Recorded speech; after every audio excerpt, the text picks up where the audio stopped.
Let's play with some Catalan elan. This is Barcelona.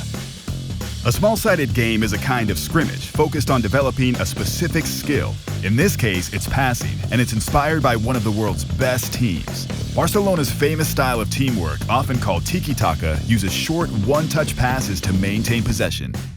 Use 4 cones to create a rectangular grid with a goal or pair of cones on each end line. Divide your players into 2 teams, 1 in pennies. You can play 3v3, 4v4, or more. And if you have an odd number, you can make one player all-time offense. Here, we're playing 4v4.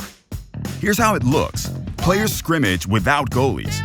Players score by kicking the ball into the goal or between the cones, below knee height. But here's the twist. Players score based on how many passes the team completes before scoring a goal. 8 points for purple! Like this. If a team completes 8 passes before scoring, they get 8 points. But if they miss the goal, sorry, no points. There are no corners or throw-ins, and if a ball goes out of bounds, it's a kick-in. Play short rounds. The team with the most points at the end wins the round. 21! Great job, girls! Coaches, this is meant to be fun. Give your team room to play and hold the feedback for the end. Or use this opportunity to observe. Sometimes the best coaching insights come from simply watching your players in action. Remember, tight passes. Work as a team. Take the shot. Ain't no party like a tiki-taka party.